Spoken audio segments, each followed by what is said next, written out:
Okay, well, that's a pretty wide question. So maybe I should start by talking about some of the media in my own country, the United Kingdom, and use that as an illustration, because I think this is a very interesting question, partly because it's a question that's open to different definitions, and people can contest what civic engagement means, the boundaries of civic engagement, and you can contest what the role of the media is in civic engagement, and whether it has, and what its responsibilities are in relation to fostering or engaging people with civic life.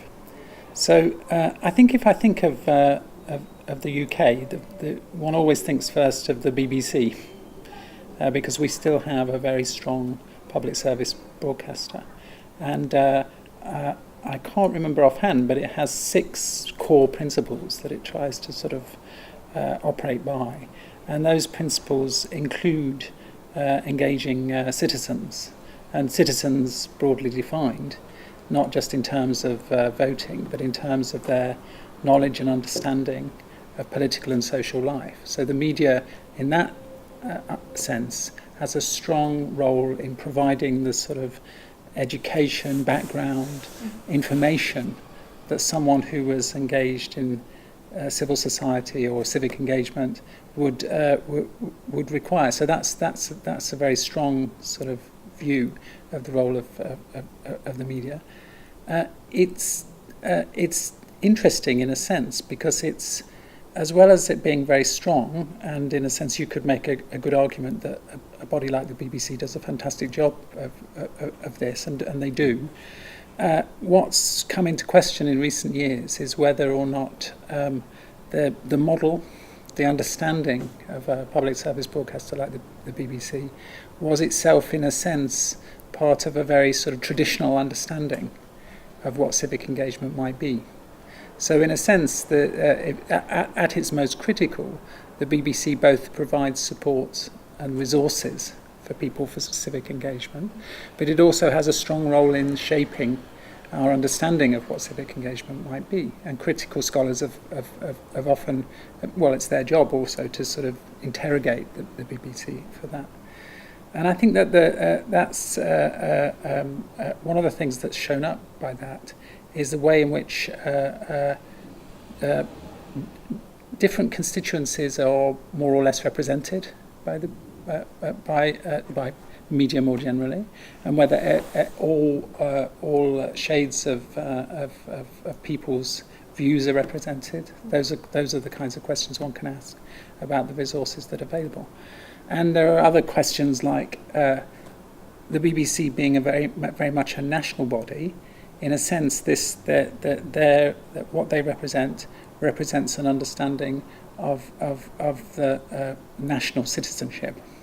Essentially, that's their primary responsibility. Although they do a lot of work to now try to represent different constituencies and voices and within our country, their essential focus is on this constructing the nation sort of idea. And I think that more what's emerging with digital and social media is an idea that there might be more diverse, fluid forms of civic engagement, for which that sort of very traditional sort of large-scale national form of media might not be agile enough and diverse enough in its understanding of what civic engagement might be to sort of to be the only form of support that media might provide for civic engagement. So there's lots of interesting debates around that, because what one of the things that emerges from that is the way in which, if you look at social movements online, for example, they provide different and more fluid understandings of how you can sort of engage with social issues and protest against them or work towards their reform, and they're built more upon the idea of contestation and difference. So in a sense, there's a tradition that we have which is based upon the idea of how do we form a reasonable and rational consensus about public life, and how do we enable people to participate in it, and one that focuses instead upon difference and a more sort of agonistic, a more conflictual sort of understanding of political and social life, which then engages people. So I think that's a huge challenge at the minute for traditional media when compared to digital media. And what it's doing is it's changing our understanding of what civic engagement is and what the role of the media in it is.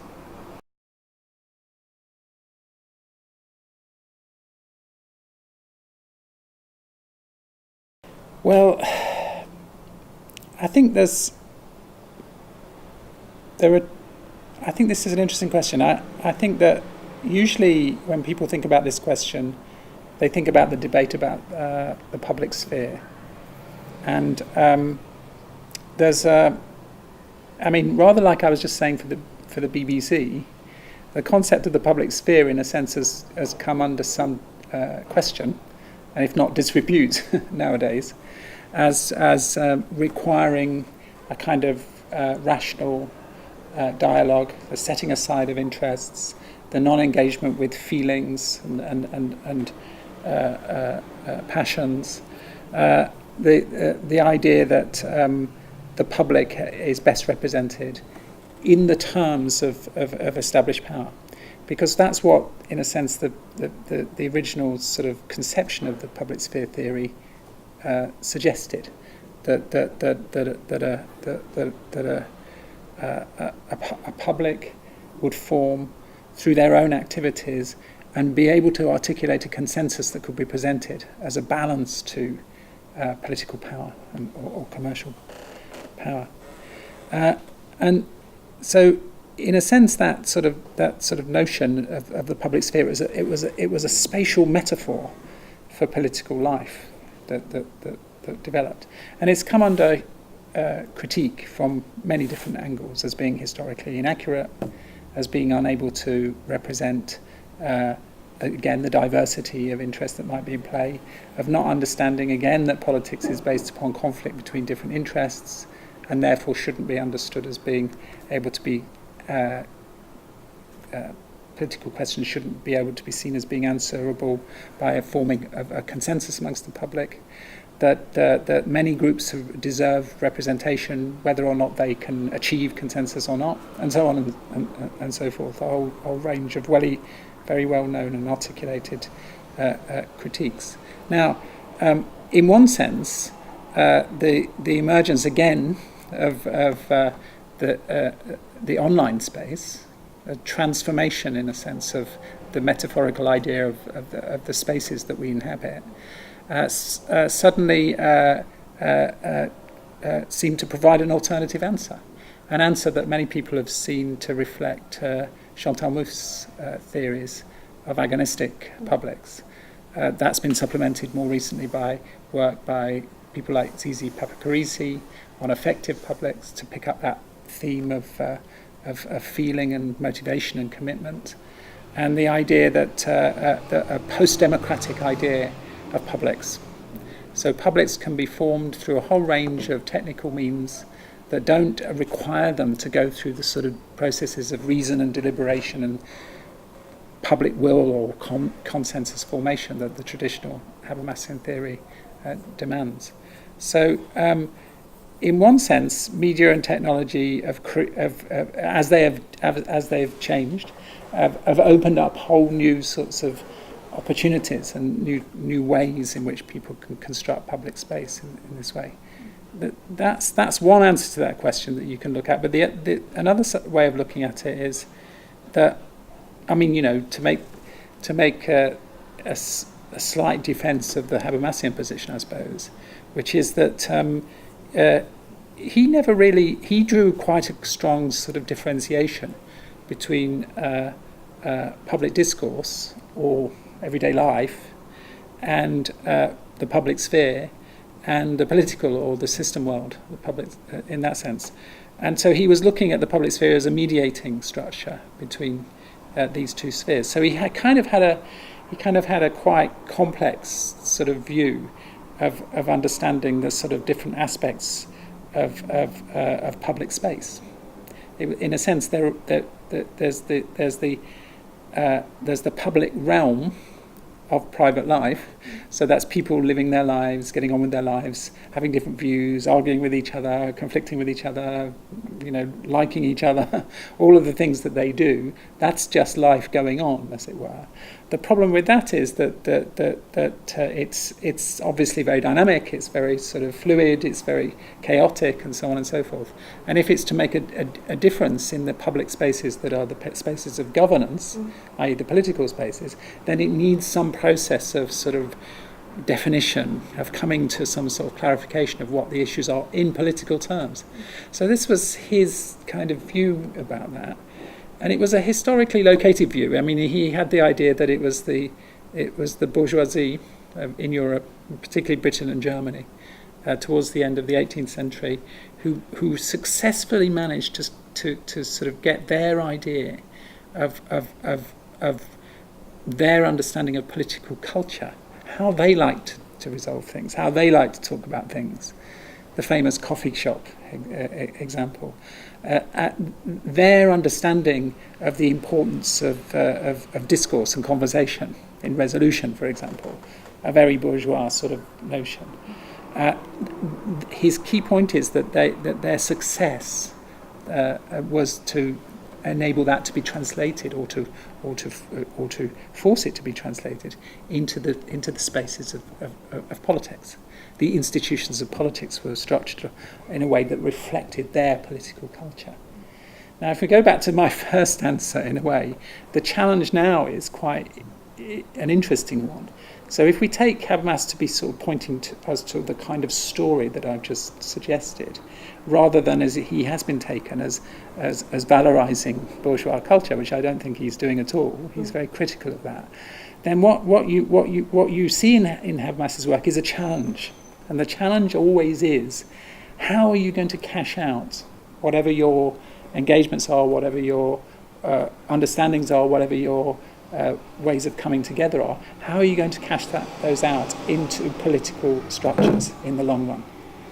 So protest is protest, but if you want to change the structures of politics and that broader configuration of our public life, then you have to find a way, in a sense, of translating your understanding of, in this sense, of dialogue or engagement or political culture into political structures. So I still read him as a kind of person who could be used in the contemporary in that sort of way, whereas he's often seen as located in what he was trying to criticise in the bourgeois culture. So that's using that sort of notion of public space in a very metaphorical sense in that way.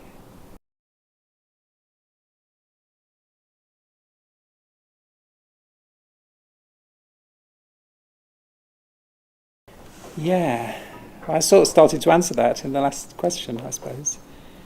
I mean, I'm a bit old school and a bit television.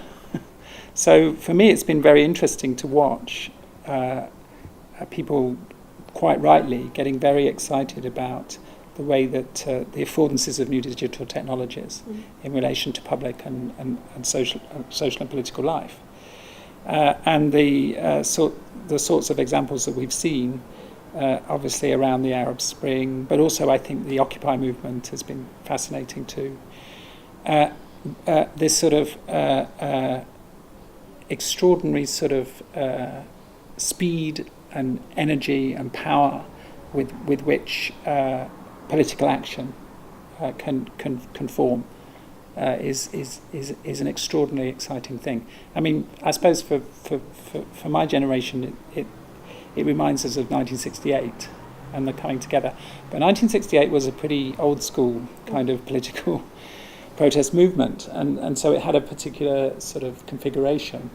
But it also, in interesting ways, had an enormous effect on the society that we now live in. I mean, the life political movements and the protest movements that followed it in the 60s have really brought into what had become a sort of a very sort of consensually organised and notion of politics, and the idea that you have to form sort of consensus on values and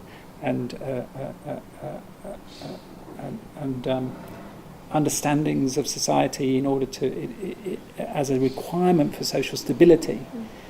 That was the thing that was most challenged, because that didn't allow for this diverse forms of living, ways of identification, and was sort of like a sort of a halt on this sort of dynamic configuration of societies, both culturally and economically and politically. I mean, so it's sort of the resonance with that is very interesting, that sort of dynamism, but the contrasts are also extraordinary, because the sort of rapidity with which these movements, if I can call them that, come and go, reflecting the technology, is a fascinating distinction, because in a sense, getting back to the points I was making about Habermas, although it's a very different set of points, the 68, I'm claiming, had a lot of effects that are still with us, and you can see it in different areas of life. Politics became real politics. That was the point I was also making about the Habermasian, the bourgeois culture became representative democracy. I mean, and I think that you can argue it in different ways, but basically the 68 has had an enormous impact on the sort of reconfiguration of our politics and our cultures and our economies. That's the question I'm sort of still interested in relation to these the emerging forms of protest and expression that are very vivid and have a very low entry point, so many people can rapidly get involved, so they tend to flare in interesting sorts of ways. So then the question is, what are the sort of longer term effects? But also that more difficult question, how can the energies and the concerns that are articulated, like the life political movement in the 60s, translated into various forms of social policy, into politics, different forms of politics? What is the equivalent of that? So it's that question. A lot of the research is focused upon the idea of protest inherently in and of itself, as it were, the moment. How is that constituted? How does it happen? What's the role of social media in people coming together? All that sort of thing, which should be done, and it's fascinating, and it's different, and it needs explanation. It's very interesting. But these other questions are very difficult questions. How do you change political structures so that the concerns about the articulation of voice, the expressions of different interests, the substantive questions about ways of living, social difference, different forms of religion, different ways of life, different sexualities, different roles for men and women, all of the questions that are being raised by these things, how are they then going to be sort of articulated in new forms of politics?